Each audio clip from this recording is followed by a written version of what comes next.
Sextou, meus amigos, e nós vamos com mais uma edição do canal Fatos, Informações e Opiniões aqui no YouTube com este humilde jornalista que vos fala, Ed Moreno. E claro que você pode participar do canal deixando aí o seu like, clicando no joinha. Você pode também se inscrever. É importante o seu like, né? E que você se inscreva no canal. E também você pode nos ajudar divulgando aí o link, né, dos nossos vídeos dos grupos de WhatsApp. E claro, pode comentar, né, à vontade aí os nossos vídeos. E ontem nós estávamos lembrando da situação de nova eleição que foi definida lá em Bandeirantes, né? E o presidente do Tribunal Regional Eleitoral de Mato Grosso do Sul, TRE-MS, desembargador Carlos Eduardo Contar, assinou nesta sexta-feira, dia 30, a resolução TRE-MS número 862, marcando para o dia 6 de julho a eleição suplementar no município de Bandeirantes, que é da 34ª Zona Eleitoral. A resolução, além de fixar data do pleito, aprova as instruções e o respectivo calendário eleitoral para a escolha dos novos prefeitos e vice-prefeito. A nova eleição acontece por decisão do colegiado do Tribunal Superior Eleitoral, TSE, proferida em 29 de maio de 2025, portanto, ontem, que confirmou a inelegibilidade de Álvaro Nacle Urti, né? Deve ser esse o nome do Álvaro Urti, candidato mais votado do município de Bandeirantes. E o TSE determinou a imediata realização de novas eleições, independentemente da publicação de acórdão e de interposição de eventual recurso pelas partes, né? Então o calendário, amanhã já, né, pelo calendário da resolução do TRE aqui de Mato Grosso do Sul, as eleições, a campanha já começa amanhã, né, de 31 de maio, com o dia 6, né, de 31 de maio a 6 de junho, serão realizadas as convenções partidárias, né, um total de 7 dias, e de 14 de junho a 5 de julho, início e término da propaganda em geral, né, salvo rádio e TV, total de 26 dias. De 15 de junho a 3 de julho, início e término da propaganda no rádio e TV, num total de 20 dias. E no dia 6 de julho é o dia da eleição. 11/7, o último dia para a entrega da prestação de contas. E é bom prestar contas, né? Porque quem não prestar contas vai ter problema tanto no Ministério Público Estadual como no TRE. Então essa prestação de contas é muito importante. Tem gente que não foi aprovada aí, né, e não está conseguindo aprovar as contas. Pois é, né? Terceiro município do estado com eleições remarcadas, novas eleições, né? Em Nova Andradina teve cassação da chapa do PSDB por abuso de poder econômico. Em Paranhos teve novas eleições, agora em Bandeirantes também, dia 6 de julho, novas eleições. E há outros municípios, né? Fique atento aí, porque há outros municípios que também terão julgamentos de várias irregularidades nas eleições, inclusive Ponta Porã, né? Então nós poderemos ter novidades aí nos próximos dias, né? Vamos ver se aqui em Ponta Porã vai ter alguma alteração ou não, mas tem julgamento previsto no TRE também para a cidade de Ponta Porã. E na cidade de Aral Moreira, né, o Ministério Público Estadual, por intermédio da Promotoria de Justiça dos Direitos Constitucionais do Cidadão, abriu inquérito civil para apurar denúncias e relatórios que apontam falhas estruturais e administrativas das Unidades Básicas de Saúde, UBS, e da Estratégia Saúde da Família, que é o ESF, lá em Aral Moreira. Relatório de vistoria do Conselho Regional de Medicina de Mato Grosso do Sul, CRMMS, de outubro de 2024, apontam diversas irregularidades nas unidades de saúde, desde a falta de conforto térmico em salas de atendimento até pendências graves, como a ausência de certificado de regularidade da inscrição da pessoa jurídica, alvará dos bombeiros, médico formalizado como diretor responsável técnico, e a inscrição do estabelecimento junto ao conselho. Pois é, né? Tá tudo irregular.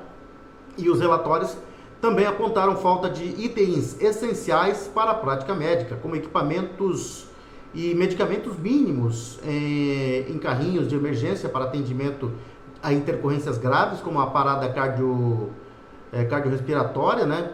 e a anafilaxia, além da falta de instrumentos clínicos básicos, como isso aqui é difícil de falar, como o esfigmomanômetros e também dos estetoscópios infantis. Em janeiro e fevereiro, o Ministério Público de Mato Grosso do Sul solicitou informações à prefeita de Aral Moreira, Elaine Soligo, para que indicasse as providências adotadas para sanar as irregularidades. Mas, segundo a promotoria, a certidão de fevereiro de 2025 registra que não houve resposta por parte do Executivo Municipal no prazo estabelecido. Ou seja, estiveram nem aí, né, pro Ministério Público. É por isso que o Ministério Público tem que ficar em cima, né? E não só trabalhar quando for acionada pela população. O Ministério Público do Estado é o principal órgão fiscalizador, né? Principalmente do poder público. E é preciso estar sempre investigando, é preciso estar sempre atento. Eu espero que aqui em Ponta Porã também esteja, né, trabalhando bem o nosso Ministério Público Estadual, né? Porque irregularidades estão acontecendo, né? Estão acontecendo. Vamos ver se nós teremos informações, né, por parte do trabalho do Ministério Público Estadual aqui por Ponta Porã também. Nos outros municípios a gente está vendo o que está acontecendo, né? Então é bom ficar atento porque o Ministério Público Estadual em alguns municípios tem mostrado bastante trabalho e aqui em Ponta Porã não deverá ser diferente porque coisas estão acontecendo, né? E é sempre bom lembrar, claro, que a população pode entrar, né, com um pedido de investigação aí no Ministério Público Estadual, mas o Ministério Público Estadual está ali, é o trabalho deles, né? Fiscalização do poder público. E se estiver errado, tem que ser notificado, né? E continuando com as informações, o Ministério da Justiça confirmou nesta sexta-feira o recebimento de um ofício do governo dos Estados Unidos relacionado à atuação do ministro Alexandre de Moraes do Supremo Tribunal Federal. O documento, segundo a pasta, tem caráter exclusivamente informativo e não vai gerar desdobramentos oficiais por parte do governo brasileiro neste momento, né? Dias atrás estavam batendo o pé, falando em reciprocidade, já não querem mais responder, né? Conforme noticiado pelo The New York Times, o Departamento de Justiça americano criticou formalmente uma das ordens de Moraes, mais precisamente aquela que determinava a plataforma Rumble e o bloqueio de um usuário localizado nos Estados Unidos, né? O jornal também revelou que o Departamento de Estado está analisando medidas que poderiam restringir a concessão de vistos e autoridades, né, estrangeiras acusadas de violar a liberdade de expressão. O cerco está se fechando, né? Era o Departamento do Tesouro, o Departamento de Estado e agora o Departamento de Justiça dos Estados Unidos, do governo dos Estados Unidos, né? E tem comunicado o Brasil. Fontes do governo brasileiro indicam que o ofício americano não seguiu o trâmite usual via embaixada em Brasília. Em vez disso, foi enviado diretamente da Casa Branca ao Ministério da Justiça do Brasil. Um gesto considerado incomum no protocolo diplomático tradicional. Nos bastidores, o episódio é classificado como um exemplo do que estaria se consolidando como um novo normal nas relações diplomáticas durante o governo Donald Trump, marcado por comunicações diretas e menos convencionais. E, queira ou não queira, o desespero começa a bater no governo e no STF, o Supremo Tribunal Federal, que começa a ter problemas, né? Os até então intocáveis começam a sentir que a água está batendo no pescoço. E uma carta do governo dos Estados Unidos, enviada pelo Departamento de Justiça neste mês de maio, alertou diretamente o ministro Alexandre de Moraes de que ele poderia aplicar as leis no Brasil, mas que não poderia ordenar que empresas obedecessem ordens específicas nos Estados Unidos como ele quis, né? E é por isso que as sanções podem acontecer. Não há aquela história de atentado à soberania do Brasil, né? Quem atentou contra a soberania de algum país aí foi o Alexandre de Moraes quando quis, né, penalizar a empresa norte-americana e obrigar a empresa norte-americana a bloquear um usuário da plataforma lá dos Estados Unidos, né? Então houve um atentado à soberania dos Estados Unidos por parte do ministro Alexandre de Moraes. E a carta repreendia o magistrado brasileiro por mandar o Rumble bloquear o perfil de um usuário, o jornalista Alan dos Santos, que está atualmente nos Estados Unidos. Aliás, ele tem o Green Card, né? Ele é cidadão norte-americano hoje. A informação foi publicada pelo jornal The New York Times, que teve acesso ao teor da carta. E o New York Times afirma também que procurou o STF para obter uma manifestação, mas que uma porta-voz se recusou a comentar em uma provável referência à assessoria de imprensa da corte, né?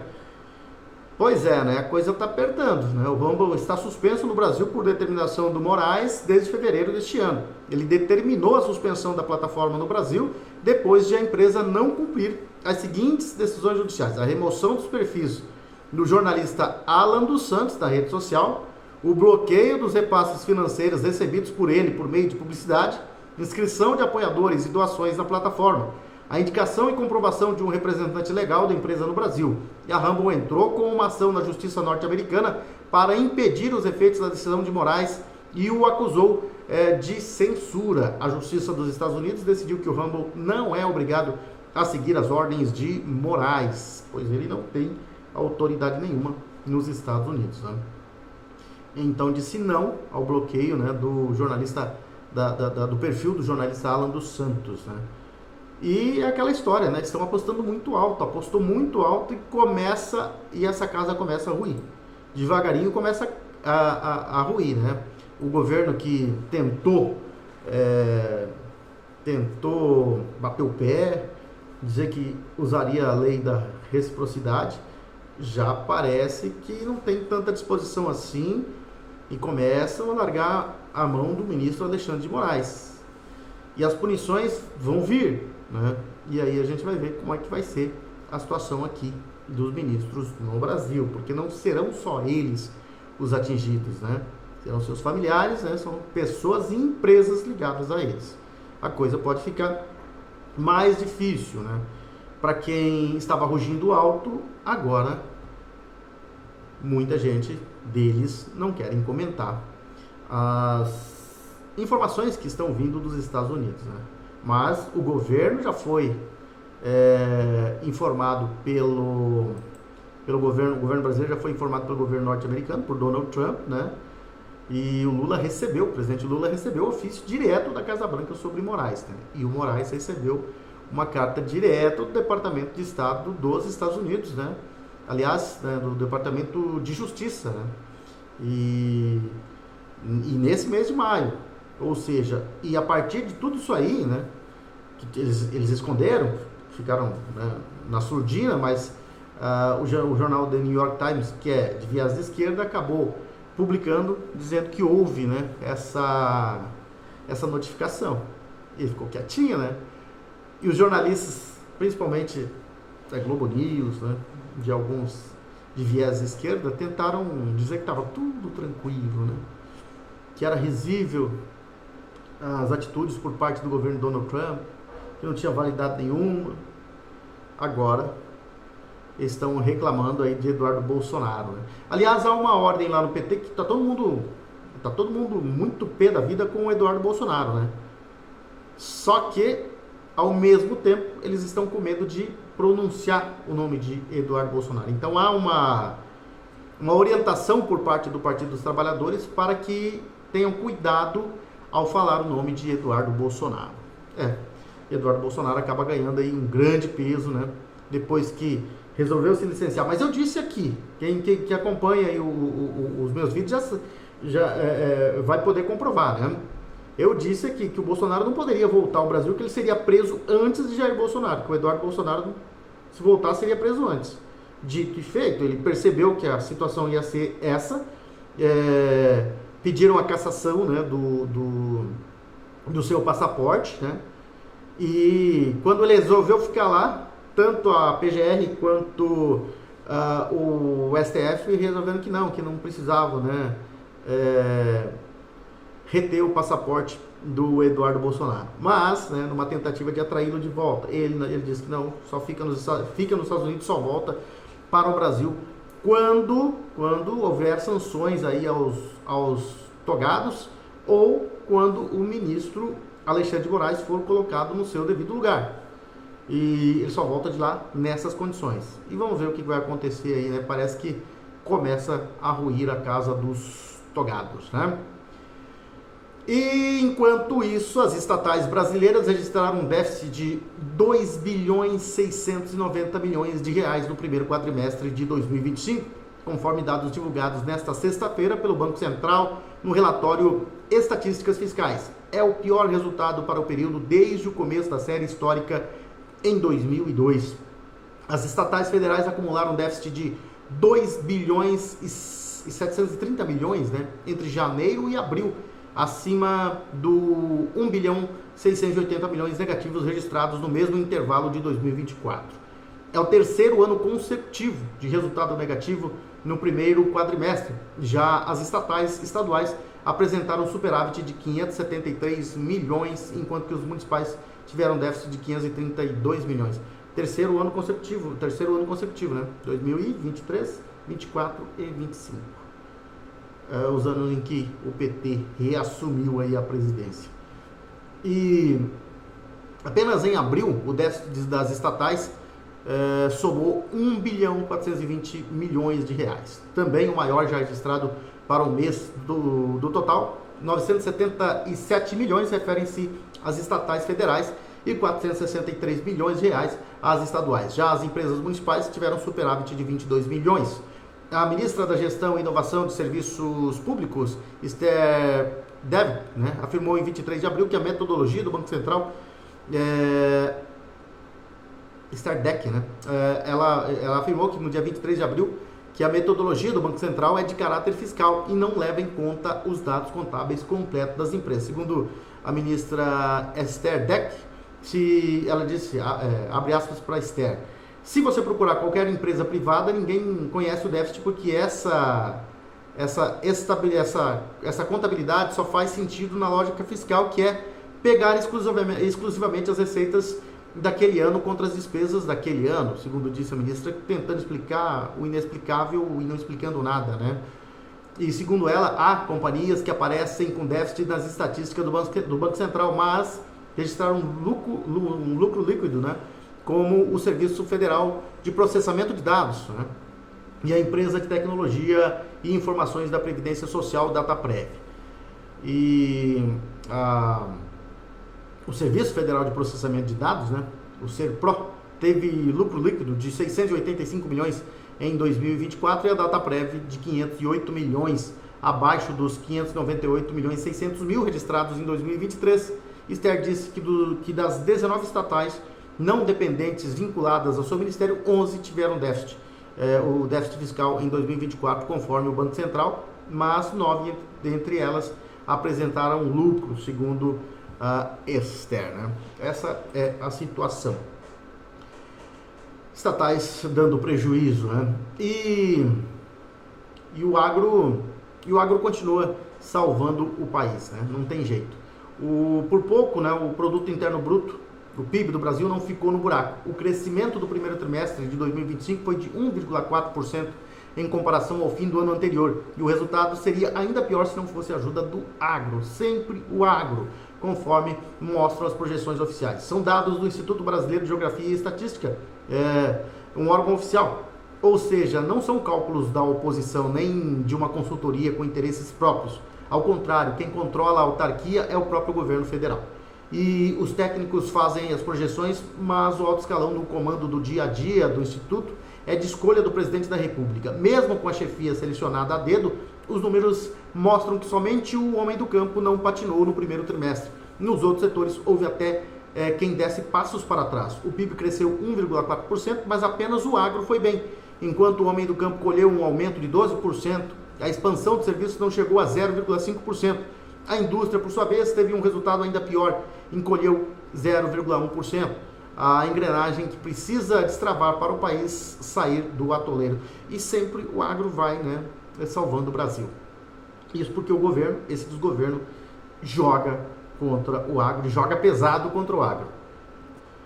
E já que falamos de agro, vamos falar, né, da Soloforte. A Soloforte é uma das nossas parceiras comerciais aqui, que está conosco desde o início, né, do canal Fatos, Informações e Opiniões, que antes era Informações, né, mudou depois, né, Informações com Ed Moreno, agora é o canal Fatos, Informações e Opiniões, e eles estão conosco, a Soloforte já desde dezembro, né, E a Solo Forte tem profissionais experientes e dedicados, é uma empresa de consultoria de planejamento e agricultura de precisão com foco em manejo para a alta produtividade das lavouras. E é composta, a Solo Forte é composta por profissionais experientes, com uma ampla experiência em pesquisa e extensão rural e desenvolvimento de mercado. E os profissionais da Solo Forte trabalham colaborando estreitamente com produtores rurais, utilizando decisões fundamentadas em dados para maximizar a produtividade e alcançar excelentes resultados juntos, E a equipe da Solo Forte está constantemente presente no campo, garantindo um acompanhamento próximo e personalizado de cada lavoura. E é implementada pelos profissionais, práticas que aumentam a segurança das operações agrícolas, minimizando riscos e protegendo os investimentos dos clientes. E os profissionais da Solo Forte sempre utilizam tecnologias avançadas e práticas inovadoras para maximizar a produtividade das lavouras, garantindo colheitas abundantes e de alta qualidade. Também quem está conosco é a Baturité Conveniências, o nosso amigo Carlos Dalzacker, sempre com a gente ali, Hoje está um pouco frio, você pode tomar um whiskyzinho lá, pode tomar outra bebida destilada, Será que você não quer tomar uma cerveja gelada, mas tem cerveja gelada lá, Para quem toma cerveja, não pode estar frio que for, tem que ser cerveja gelada, Mas tem outras bebidas que você pode encontrar lá na Conveniência Baturité, que fica ali na Rua Baltazar Saldanha, na frente da GESUL, na divisa ali da GESUL com a Escola Estadual Dr. Miguel Marcondes Armando. E claro, você também pode saborear naquele ambiente familiar, agradável, o espetinho, que é preparado ali pela família do Carlos Dalzacker. Então, você pode ir lá e pedir o seu espetinho, que ele vai prontamente te atender por ali naquele ambiente agradável e familiar. E você que não gosta de pegar filas em supermercados, pode ir lá na Conveniência Baturité também, porque é